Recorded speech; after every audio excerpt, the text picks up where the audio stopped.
I will basically start by going on about a few topics, and then the matters of Ionic, which I think have, which are more welcome, a panel and a deeper discussion. We will leave it for the end, and then we can choose if we open other space. And I also was thinking maybe opening a second space with Q&A that everyone can join, and it's not recorded, but I will record on OBS. So imagine that you don't want to have your voice in a space, you don't want to have your opinion shared. You can speak, and then you can say to me, I don't want you I want you to edit my opinion of the recorded version. And that could be an interesting aspect. Yeah, I think that's very helpful, because there are always people who would like to ask questions but rather not be recorded for their own reasons. It is. So, Ron, just for a timeline, do you want to wait for like 2-3 minutes for more people, or would you like me to start ahead with starting with some of the topics? Yeah, I think you can start with some of the topics. This is being recorded, and then people can come in or not. Well, I think it's for everyone important to know that I will moderate the conversation, and I will try to guideline everything in a good manner. And I think we can start with what we have noticed the last time, the second distribution. Maybe you can talk about that and maybe if there were any issues with that. And in addition, we can maybe even talk about the percentage of the distribution, because some people had questions about that. Yeah, so let me just introduce myself. I'm a creditor, I'm not a shareholder. I've just kind of fall into this position because at some point on the bankruptcy, I saw a lot of missing context, misinformation, and I didn't want people to be tied to personalities and just focus on the facts and the numbers. And my personal account is Ron Paul Bot 1234. You can call me Ron, you can call me CelsiusFacts, you can call me Arthur, which is my real name.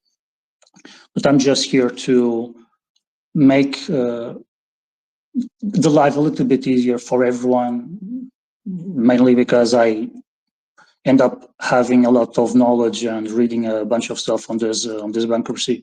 So rather than just walk away, especially when we are near the end, I'm just trying to provide some value. So, Rob, let's start with the second distributions.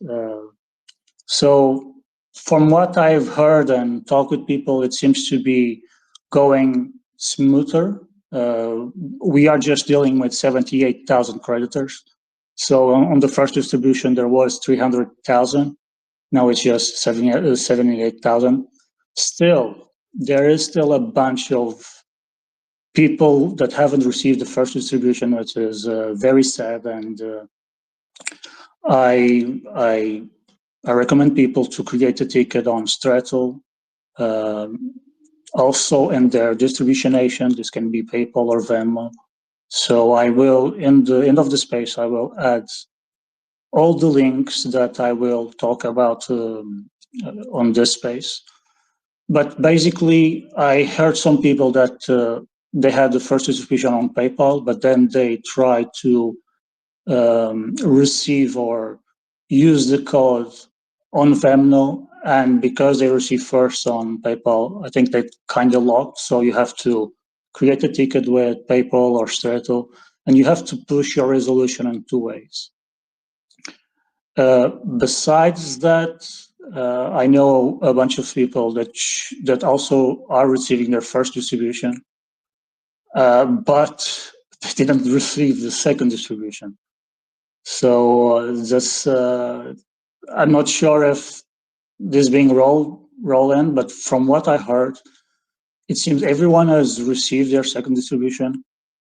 If you on Monday have and you expected to receive the second distribution or the first, and you didn't receive any of those distribution, I will recommend you to keep pushing, create a ticket, and just make noise. If you guys don't know, there will be a cutoff date, I think probably around February, where I don't think that date has been announced yet, but I could have missed it. But basically, if you haven't claimed your distribution by that time, that distribution can go to other creditors. So do not take that out of consideration. The same thing with shares. So if you are a large creditor, more than $5,000 in claims, you should have been entitled with shares. If you go to the Ionic Digital website, you go to FAQ, or the frequently asked questions. There is an email there where you can see that email that you should have received there. So you have to log in on Odyssey Trust in order to have those shares assigned to you. If you don't do this, they will be extinguished. So those shares will disappear. So do that. I think that covers for the second distribution. I'm not sure if you have any questions, Rob. No, not really. I think it's good to summarize that around 78,000 people got the second distribution, a lot less than the first distribution. And if you did not receive a second distribution, it's very important that you send a ticket via Stretto, and you do this before February. Otherwise, there is a possibility that you lose your claim on the second distribution. And the same is for higher shareholders for their stock in Ionic Digital. You can go to the website and you can find the email address on the FAQ. I think that's how we would summarize that. Maybe it's interesting, Ron, to elaborate on how it was calculated, because we have seen some tweets about a percentage that was ranging between 2.5 up to 2.73%. Maybe it's interesting for people to know how we come up with that number. Yeah, so basically the debtors converted your distribution, and this can vary depending on an error that they made with the initial distribution. So some people receive a little bit more crypto and others a little bit less. And I think there was an error with the loans collateral calculation. And so you might be getting 2.53 out of your total claims, or 2.75. I will post a Google sheet that will help you will at least help you mostly get a sense of this and to help you calculate this. But basically, you have to know your total claims, multiply by 2.53 or 2.75. Then you have to divide this by the Bitcoin price, which was 95,836. So they basically took that money that the litigation gave to them and converted to Bitcoin. So they bought at that price. So after dividing that, you get a percentage in Bitcoin. And now you calculate that because that's in Bitcoin, it varies according with the price. So in some senses, it will be 2.5. It will go to 2.8, 2.9 if you are having that consideration on the appreciation. If you receive your cash and if you receive your first distribution in cash or through wire transfer or hyperwallet, it will be coming to that. So from what I understood, they will ask you to confirm that, and when you confirm that, they will sell near the market price. That's it. And just a little bit perspective. Initially, the calculation that people were giving was like 3% or something like that. And in truth, that should have been the value that you should receive, but the litigation decided to keep another $66 million more than what they were vested. Now, they didn't give an exact reason, but as the litigations get harder and when you have the potential to have this right, maybe they are doing that to extend or to give some margin of safety. but it's a little bit weird that they didn't address why they decided to keep a little bit more than was initially invested. Yeah, that's correct. Maybe that's good. I think that touches everything. Am I missing something about this? No, I don't think so. I think it's good to point out that they first promised 3% and that there is an amount that they put aside without any information about why. So it's good for us to be sharp in that. For if we have the possibility to ask questions about that we can ask those questions. Maybe it will come back in the end in the future. Because what I understand, we are not done yet. This was the second distribution, but there is a possibility that more are coming. Because we have a few lawsuits that are still pending. Litigation recoveries with Tether is one of them. It's a very big one. Equities First is also quite a big one. We also have Alex Mashinsky, around 48 million, and we still have the clawbacks. Can you maybe elaborate more on that? Sure. By the way, I'm bringing people to the panel, but I will keep you here for you to maybe participate a little bit near the end in the space to have some questions. But going over what you're saying, Rob. Yeah, so about the potential recoveries. This is, I will call this in theory an appetizer. There is still a lot more. Especially if you consider in percentage wise.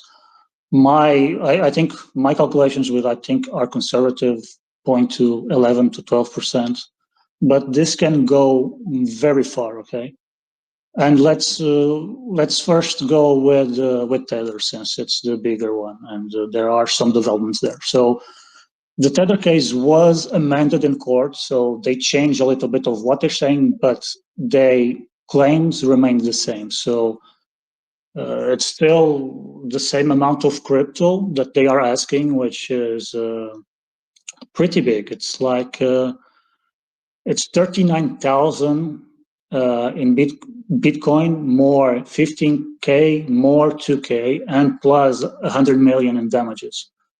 So that's very big. That's if they got exactly that. That will give you like 100% of your claim if you remove the fee or the premium that or the cut, the lawyer's take, which is 20%. That gives you around 70% of your claim. These are bulk numbers, but there was some interesting development. So there is a guy called Crypto Holmes, and it seems that the actual Bitcoin, so the 39,000 Bitcoins that Tether said they liquidated, it seems that they still hold that in a wallet associated with Bitfinex. So that could be an interesting factor to apply for the custody and actually get 30,000 Bitcoin. Now, this is very early. We are still fighting this, and I'm not a lawyer. But some people which have some lawyer background are basically saying the same, and I'm coming from their position. After this, you have Equities First, and so I think like Mashinsky sold most of the things that you could say that he took advantage or profit from the company was his sell token. So I think let's go over Alex, which I think it's interesting to put here in perspective. So he basically pleaded guilty, and this is good because it speeds up the process. Okay, he basically is going with the plea agreement. He's taking two counts. One of the counts is that he sold sell when he was telling that he was not selling. And I think this was most of the profits that I know and are public.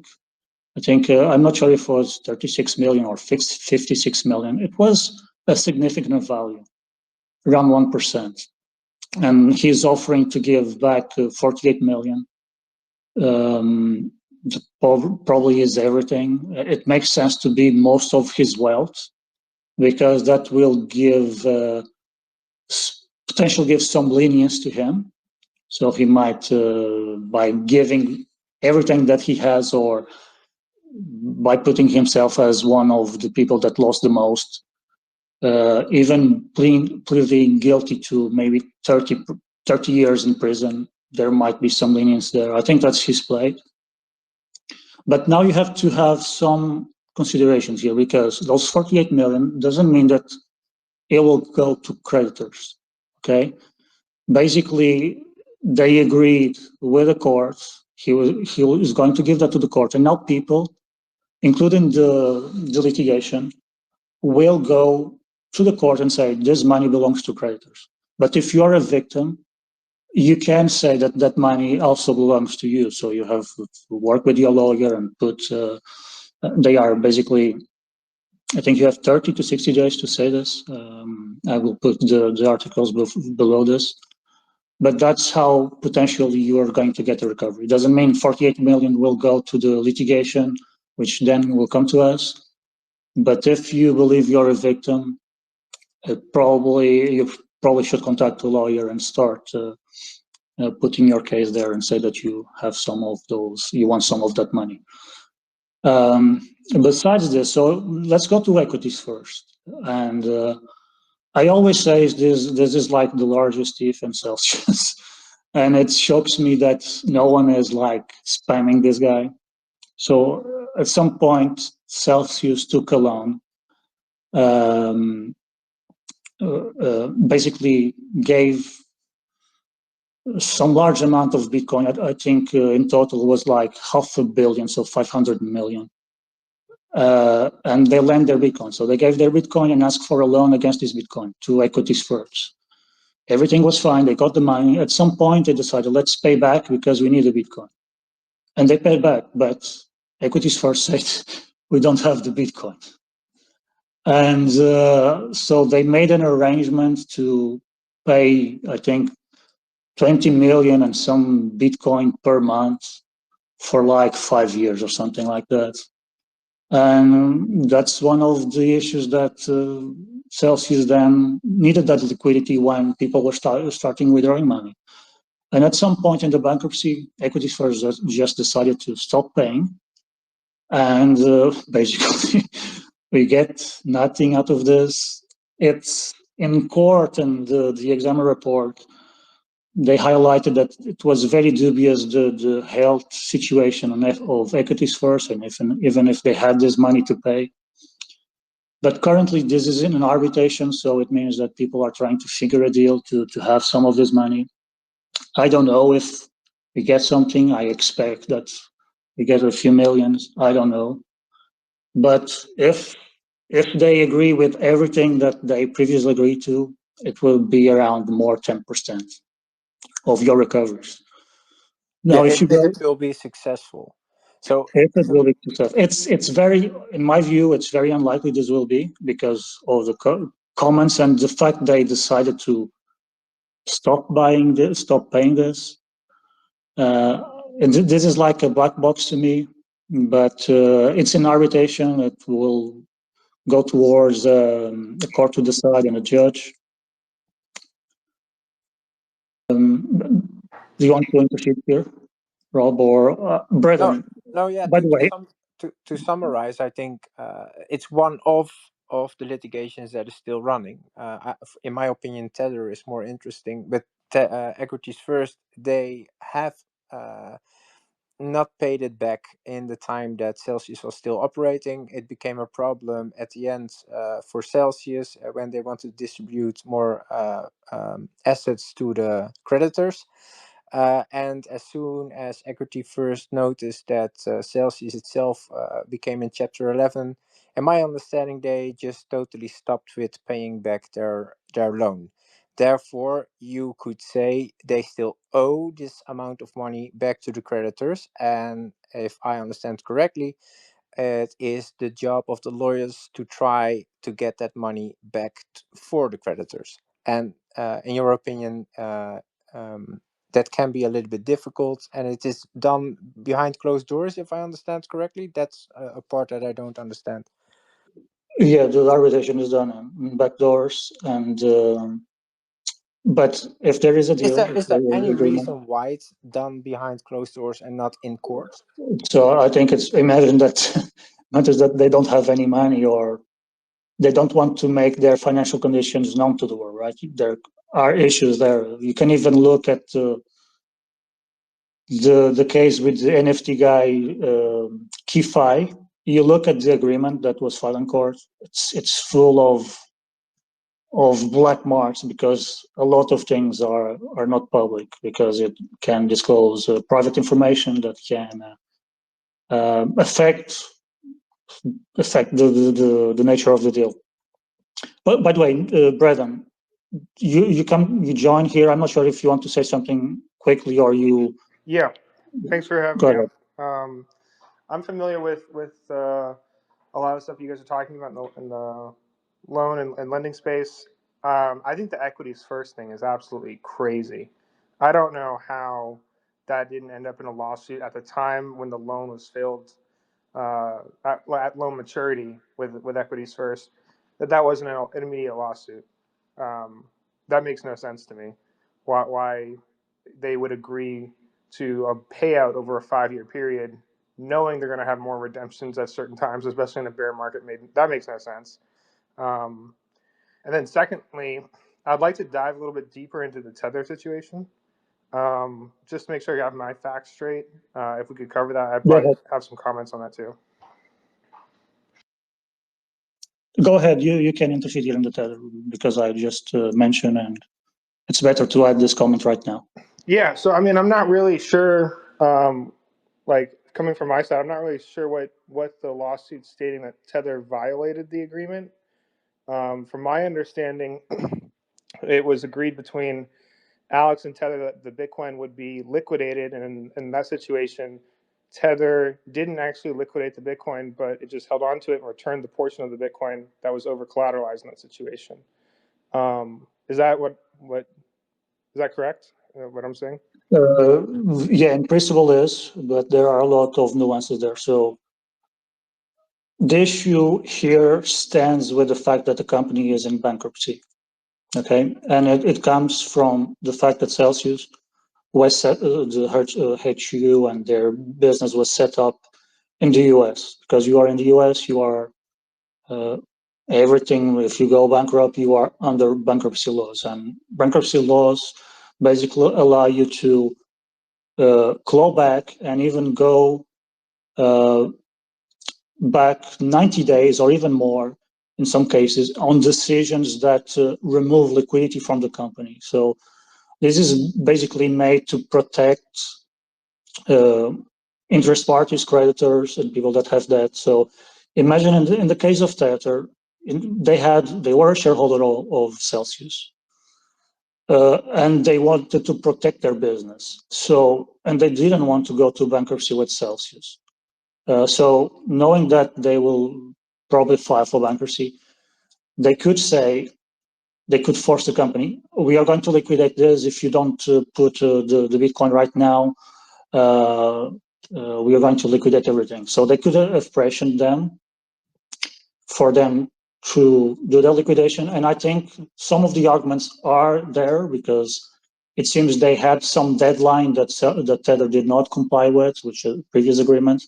But even if that occurred, because the company filed for bankruptcy, there is a period, and Tether is affected by this, that they can call back all those liquidated loans.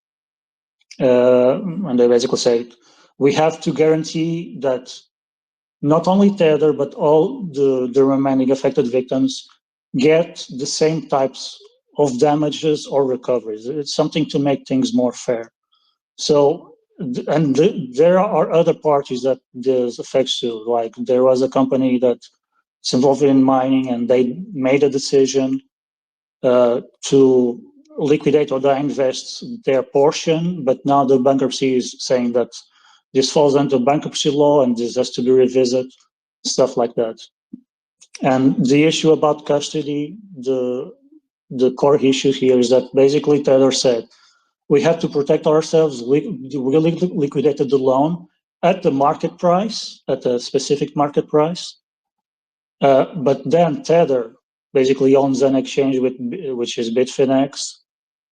And through blockchain data, it seems that Bitcoin actually didn't go to the market, which means maybe that price was also made up.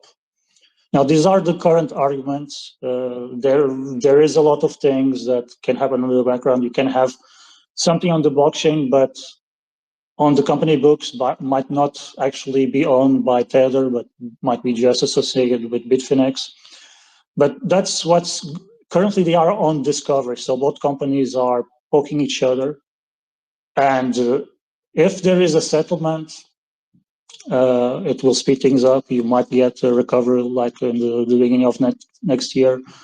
If the company lawyers smell blood on this discovery, they might pursue it to the end, because the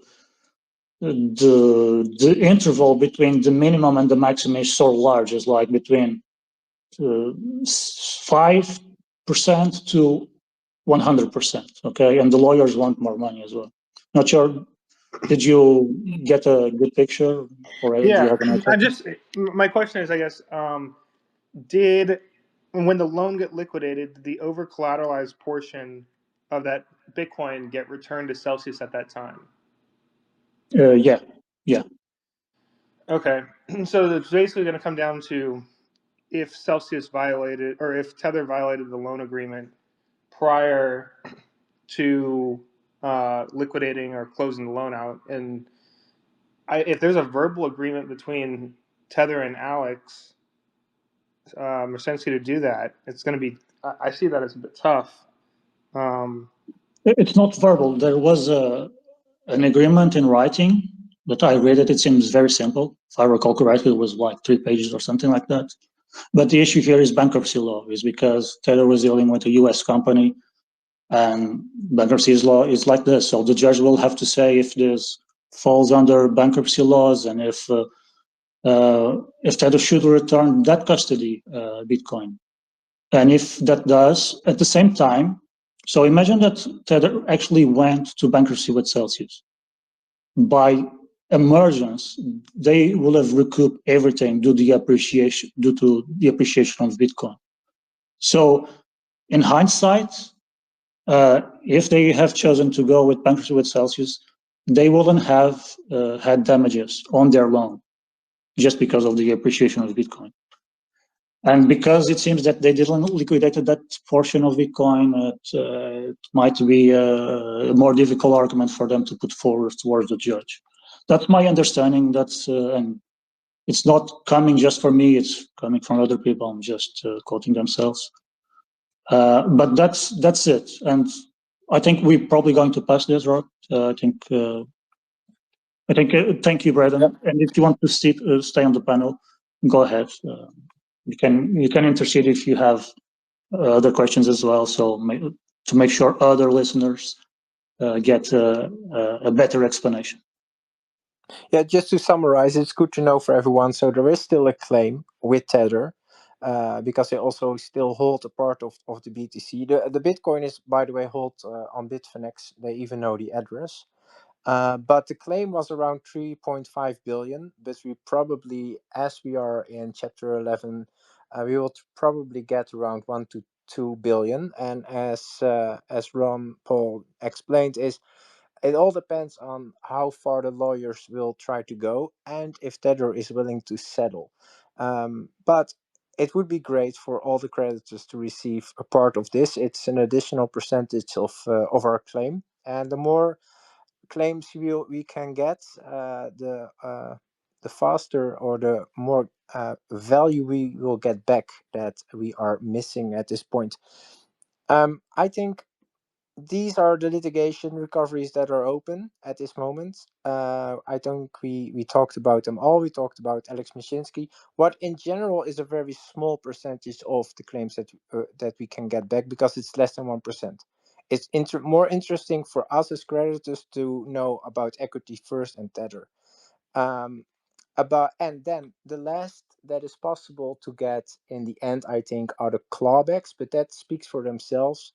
I don't think we really need to focus on that right now. It's in the end of the process. The clawbacks will be at the end of this all this process. Besides the clawbacks, you have the reserves, which I think it's also a good guarantee. It's like something that should come to us. I think it's around 4%, and then you have the holdbacks, which are basically what the plan agrees to, and it's currently waiting for people to withdraw their money and be able to KYC. But in the matters of the reserves, basically, everyone that filed the approval claim, and there are discrepancies between what they file and what the Celsius has on their books. So if you imagine that you wrote 1.41 Bitcoin on your proof of claim, and the debtors only have 1 Bitcoin on their database, because you didn't agree with that claim, you didn't decide to extinguish that manual claim. This is being basically now decided in court. So there are I think we are on the 8th motion. Each motion has 250 claims that are being fixed according to the database from Celsius. So if you put wrongly, you are being fixed right now. And this is a slow process, but it seems to be speeding up. But this is the context for the reserves to be unlocked. Could take 1 year, could take a little bit less. It depends on how this is speed up to the court process. And I think if I speak to some of the creditors, some of them are not even aware that more recoveries are coming in the future. So maybe that's some good news for people, and maybe for some people who are just joining in to know that there is more coming, and these things takes time. It also costs a lot of money, but the outcome will be in the end more percentage back of your claim. Let's move to the next topic, I think, because this is something that is hot right now. It's the Iconic Digital news. It's the situation that we have right now. A lot of it's changed. We have spoken about this with the community on different spaces and banter around the different topics about the board. Ron, can you just elaborate a little bit what is happening? Because a lot of people don't even have time to read all the information, and they have no clue what the fuck is going on. Some of them are saying, "I needed to have these shares already. Where are they?" Just in general, where are we? What's going on, and what's next? Yeah, a lot of news on this topic, but let me first start by saying that you can find a lot of information to your questions on the official website, which is www.ionicdigital.com/FAQ. There are a lot of questions there that you should read when you have the time. But basically, the expected listing has been put around Q1 to Q2. So from January to May, around May, June. And basically, listing will be what allows you to liquidate those shares, to sell or buy more. Without that listing, you just have percentage of the company which you cannot trade right now. Now, some people say why we cannot trade. There are reasons for this. I hope I will go deeper in a follow-up space with some people that are more familiar with this with these issues. But there is a legitimate reason for not being allowed to trade. Some I think is easier due to for some parties to not build a very large position in the company, to not affect the valuation of the company.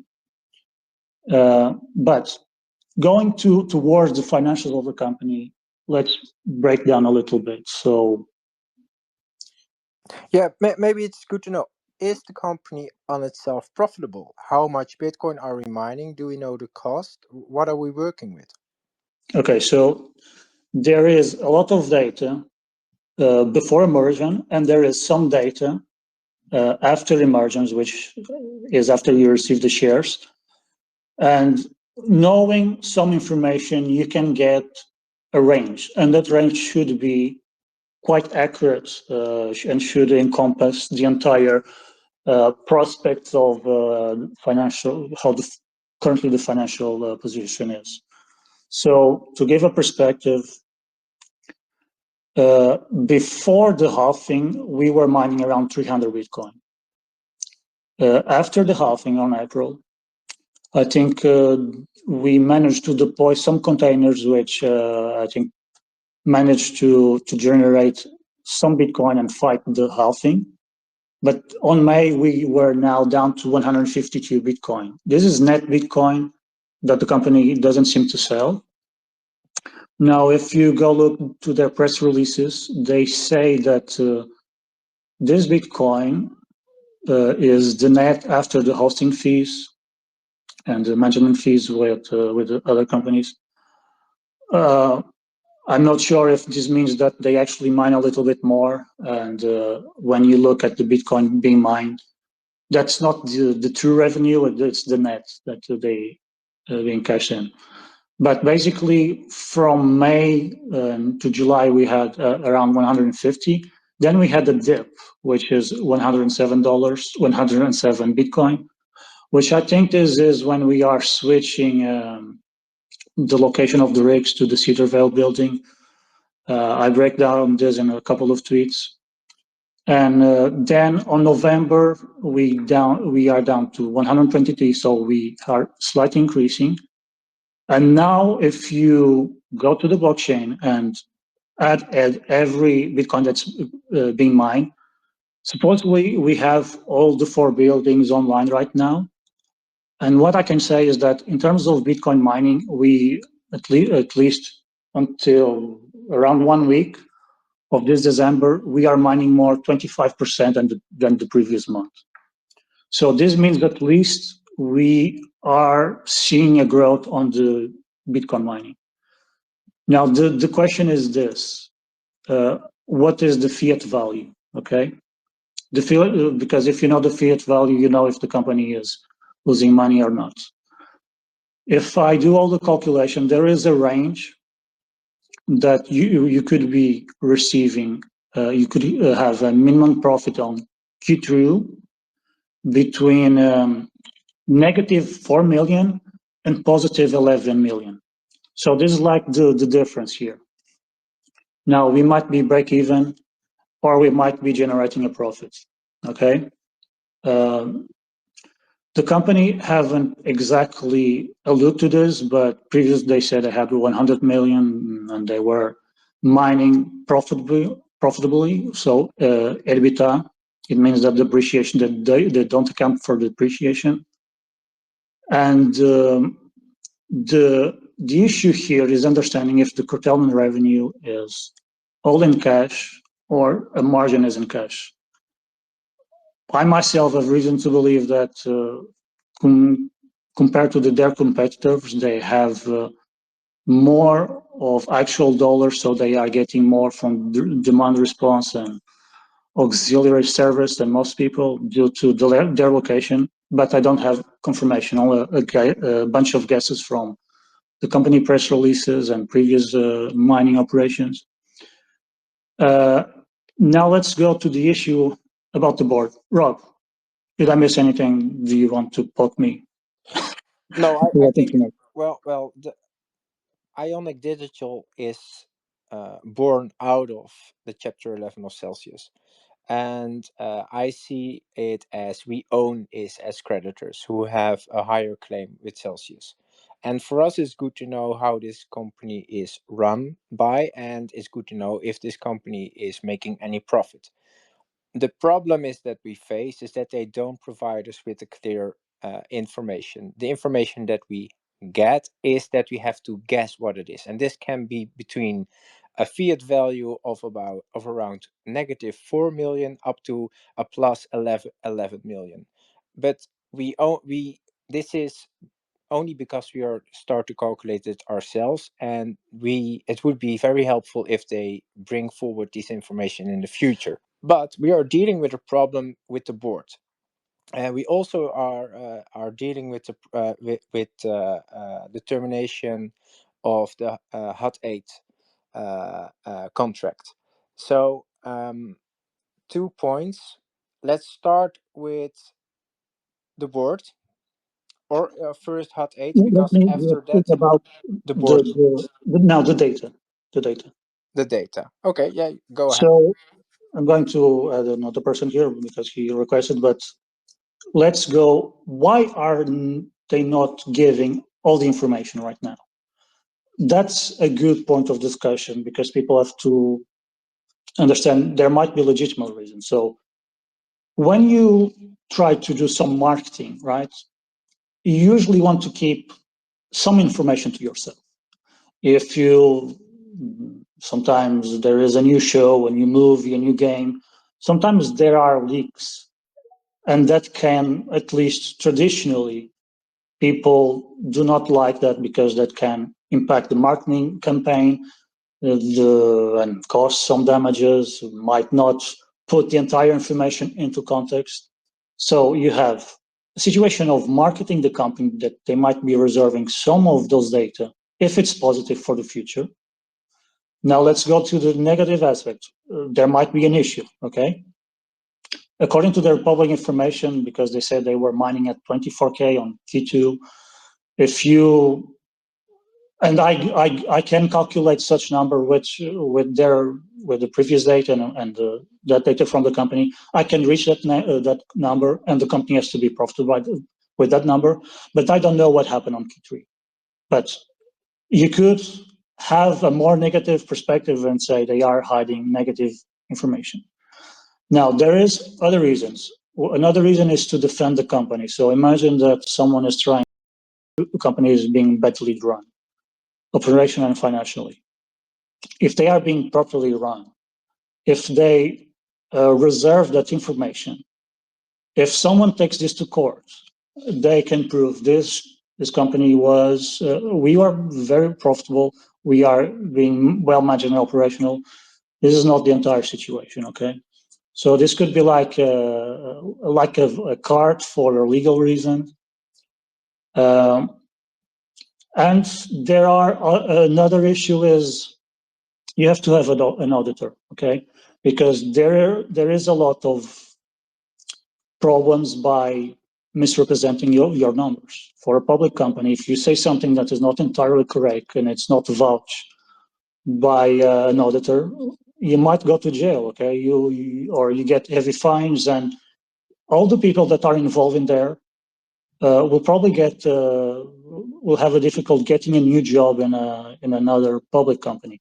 So there are legitimate ways and cautions that you have to be very careful with the information that you say. And I saw also in the community people saying the board is lying, they are not mining at 24K, they are misrepresenting.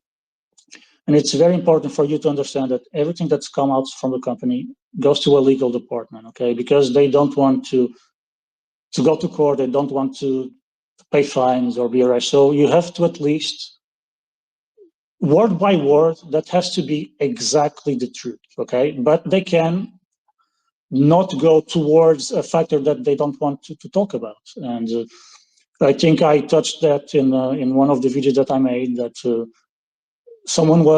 people were questioning the board compensation, right? People were saying they are receiving all in cash. And on their FAQ, they don't say if they are receiving in cash or share. They simply say we are in line with the other public companies, but they don't say numbers. If you were proud of your compensation, if mostly was in equity, and you just had the minimum cash, you will have said that. Now they didn't say that, so that could be another point that you have to consider. But Rob, do you understand this point? Do you think this is fair, or do you think? Well, I think we can all observe that we miss a lot of information, and with the with the people that are leaving the board, we possible have an opportunity to get more control, or maybe a possible in the future better information what is going on. And especially if I look at the tweet of Joe, his second point was, let's implement an observer program in good faith, because if that is done, we probably will get more faith in the company itself, also in the hope that we will get some more information out of the board. By doing that, we need new board members, but I don't see anyone working on this. So the question that I ask myself is, how do we achieve that? Maybe you can talk about that, or maybe I'm not sure if Joe is able to even talk about that. But if we want to move forward with this, because still we have these machines, they are implemented on different locations. Those locations can be profitable even with the old machines, especially if you look to other competitors inside the mining business. Mara in Texas is a very good example of that. They use the last generation machines, and they mine with surplus wind energy with a contract to stabilize the grid, and they are still profitable. So even with old machines, you can mine profitable. But back to the point is, we need new board members, and we need an observer program. Let's start with the board members, because how Okay. are we going to fix that? So Joe and also me, and I think everyone with some good sense understand that probably the people that want to see this through and make sure that everything is correct and are willing to maybe do not care so much about the salary as shareholders or Celsius creditors, right? We want to do everything that's right by the company. And in theory, the people that don't have second intentions and are just doing this for the right things should be creditors, right? Should be special people with large claims that have a big amount of shares. They want the good solution, okay? And Joe said this, I agree. And basically, I'm trying to gather a few people. I want some people with some knowledge in TradFi, and that's why I was asking if anyone has the Series 6. And this basically comes to the issues of liquidity in NASDAQ, in a public exchange under US law. Because there are some aspects that, if you don't know, a secondary listing or what McCagney is proposing, there are a lot of things that there might be issues. And and I'm going to say this, there were two red flags that I spotted on Ionic. One was when they were not filing on June 20. And basically, I said something is happening here that's not normal. And basically, you had the entire mess. You had me, Tony, Aaron, Simon. Everyone did a push towards the courts publicly, and we had results. Okay, and in my perspective, we get more transparency. We had increased transparency. I think the company started to give more data. And for me, I was satisfied with this. Okay. And I was satisfied with everything until the CFO leaving. Okay. And this is a red flag to me. And I want to expose this. I think most people should see this as a red flag, because if the company had financial problems, the chief financial officer, which is John Paver, which was also the interim CEO, he should have been supportive of the canceling of this HUT agreement, or at least try the most to do a deal. So something happened there. And the fact that he decided to leave, and the company didn't even allow you to do a comment, it means that there is something happened there between the board and the executive team. And now this creates a whole bunch of reasons, issues. If the company was profitable, in my view, without a CEO, with a real CEO to defend the company decisions, you should have never taken this position. Never. Now, if they are indeed not profitable or are near break even, and that 1 million makes a difference, or there might be another issue that had violated that made throw the deal off. Imagine that they were competing for a site in West Texas that Ionic also wanted, and this created a conflict.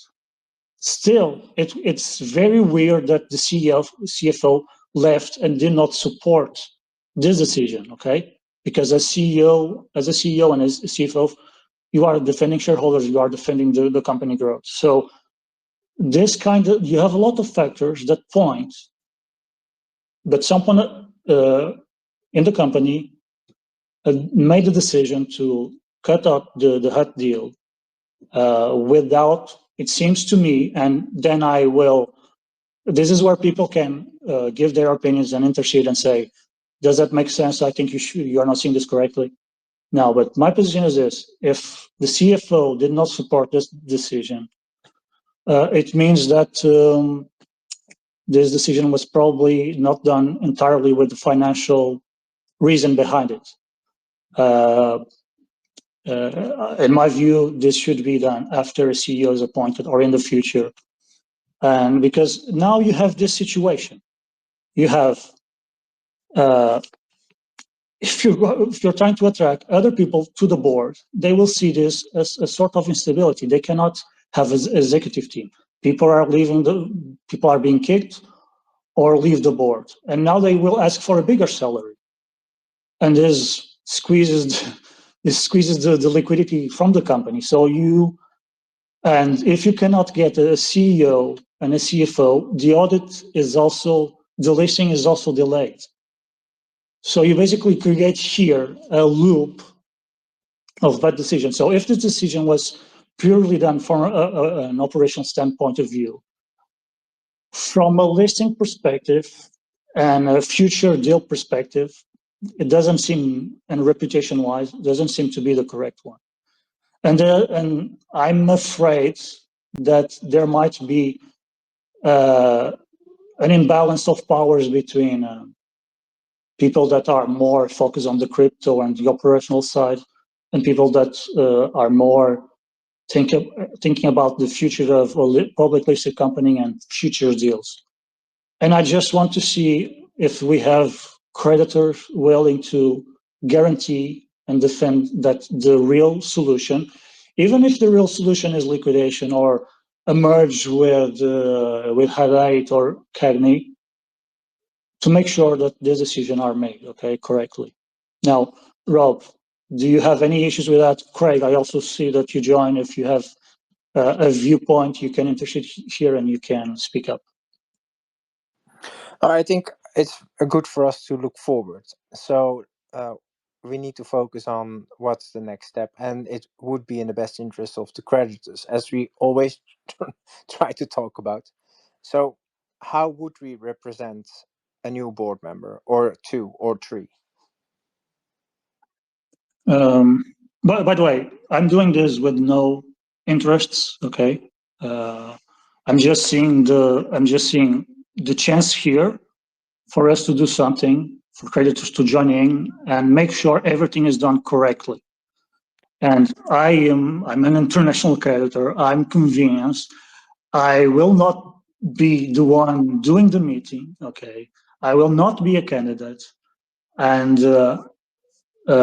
I'm just bridging people here. Okay, and it's simply this: get a bunch of people that have the background, have the vested interests, are willing to put themselves in the line, because once you get in the board, you cannot speak. You only speak collectively.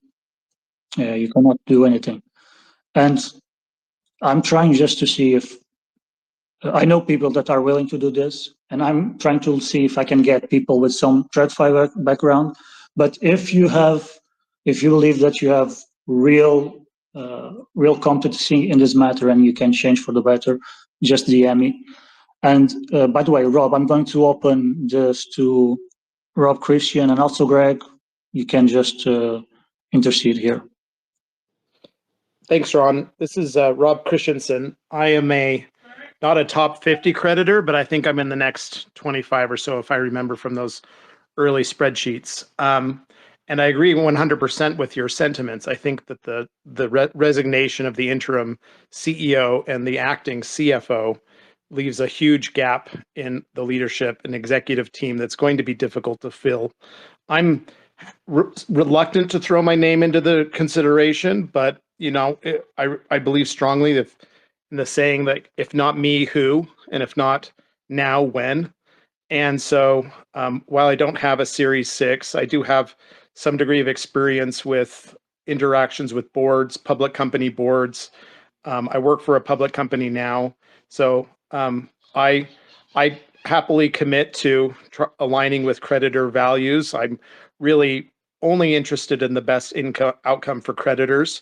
I'm optimistic that we can have a plethora of candidates for this position, and I'm optimistic that the board will take on more creditors as board members. I think that will only enhance our outcomes. So I agree with your assessment, the narrative. There's clearly a lot of tension between the executive team and the board, and we're not going to have good outcomes, especially in the liquidity timeframes that creditors on Twitter are demanding if this type of pattern continues.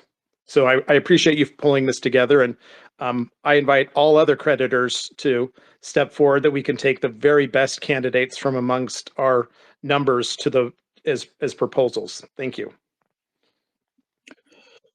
Craig, can you intervene here? I think you also have something. Yeah, I'm one of the, I don't know, I have about 5,000, a little over 5,000 shares of Ionic. My wife has some shares.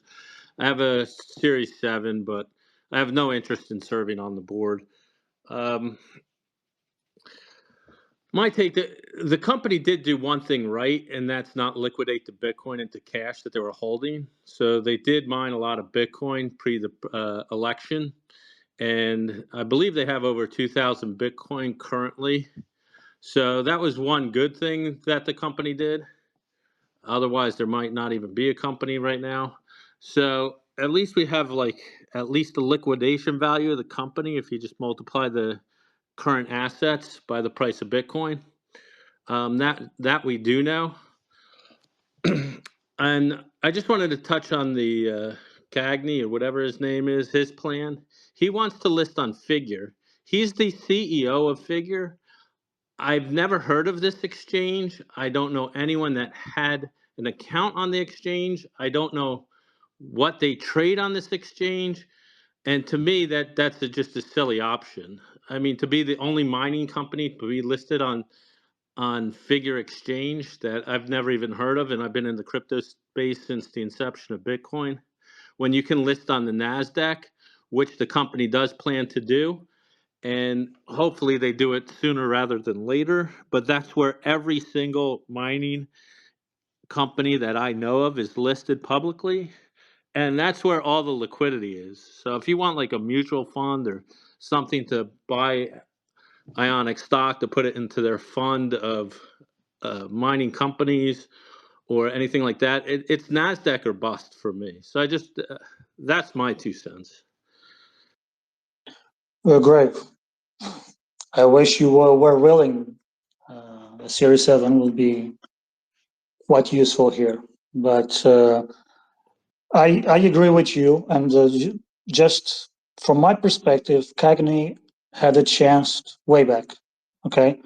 So if he will have liked to sell like a leg of the company, he will have to like give 10% like 4 months ago. And this will always be a temporary thing just to clear out the liquidity, because the CSC, trust me, they will not allow dual listing. There will be always an issue, and the fact that we had already second distributions, and I think he withdrew his filing from being listed on NASDAQ, but if I go to the public listing, it actually seems to imply that the exchange demanded him to withdraw. And now he's filing confidential, I think S1 with NASDAQ or the CC, with the CC. And he only talks about the cash he raised, but for me, it will always be a very backup situation. And for me, it actually makes more sense to merge with Hut8. If I was a shareholder, you merge with Hut8, you have immediate listing, and you actually combine all assets and actually become a quite large company, and you can actually be somewhat competitive. But for me, the issues with Cagney is that the deal should already have happened if there was a chance to happen, like 4 months ago. And for me, it's too late. I agree with everything you said. And I think people do not understand the full extent of what he's saying.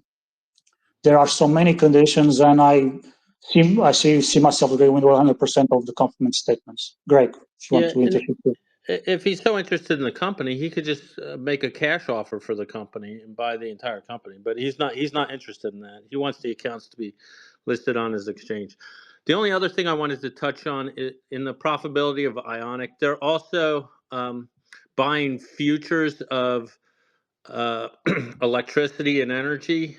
So also the price of energy in Texas is also going to affect the company's profitability. So they'll buy energy on the futures market. If the price of energy goes down, they'll use that energy to mine Bitcoin. If the price goes way up and it's more profitable just to sell the energy back and not mine Bitcoin, they also have that option. So also the price of energy in Texas is going to have an effect on Onyx profitability. And yeah, to give some context, before emergence, they had in my view, according to the numbers, an exceptional month. They, I think, made like 6 million just on what I have to assume it's curtailment. And I believe they were doing some of those hedging strategies before. And so if you go way back, if I had to see what was the ideal path, I think we already had previously the team required to manage the company. And if you go with the filings, it seems that they were performing well. And from Hut's CEO comments, from the company comments, I think there was some redundancy there. So I'm not saying that the reason that they ended the contract with Hut is the right reason or the wrong reason. I'm saying the timing is questionable and the conditions are questionable. But if I had to choose, I don't think that we needed Hut as a team, but I do see some reasoning for them to first join, because they basically guarantee more safety and execution. They also had some software that I think helps with curtailment. They also managed to give us a bunch of containers that allow us to mine without having a building. And from a certain point of view, they really did help the company. I just don't understand the timing right now. And To touch on that, I don't know much about Hut 8, but the timing is, I believe they had a contract to finish building out of some of the mining spaces that we had, and then once that was finished and they did finish building out the mining facilities, then Ionic decided to terminate the partnership. From what I remember, they had the new agreement was a 4-year deal, but they had a contract with that build out that the build out portion will have ended on December 18, but the entire contract, even the one that they renewed or they remade, was 4 years, which for me, I also kind of find it a little bit funny with the timeline, because if you are doing an asset-light company, I think 4 years was too much time. You want to have the ability to change contractors. But that's my external view. By the way, Rob Van the Jazzman has Rob the Jazzman, not Christian. Sorry. Do you want to close this space, because I think we are at 1 hour, and we open a Q&A that will be not recorded natively in Twitter, but I will record on my computer, and then if you don't want your voice to be recorded, you simply say, I want to say my piece. I don't want my voice to be to be left on the web. Rob, what do you think? Yeah, I think it's good because we have a full recording of what is on hot topics right now. We have talked about, if I summarize, about the second distribution, that if we understood there were no really issues, it was around 78,000 people that got a second distribution. And if you didn't have the distribution, that you need to contact Strato for this. You can do by opening a ticket on the website, and do this before February. Otherwise, you are maybe not eligible to get that. We have talked about the litigations that are still open. We have some few big cases. The Tether case is big. Equity First is behind closed doors. You hope to know about that more in the future. We have a very little one in percentage, the one of Alex Mashinsky, less than 1%. We have the clawbacks that are coming. It's all something to look forward for in the future. Then we spoke about Ionic Digital news. It's very important that we get some new board members, that the board is being observed. And it's important that we as a community are working together in this. Otherwise, there is a possibility the company is walking away from us, if I would say so. This is what I would say the summary about what you have talked about, and I think it's very important that everyone asks questions, and we can do that in a second space.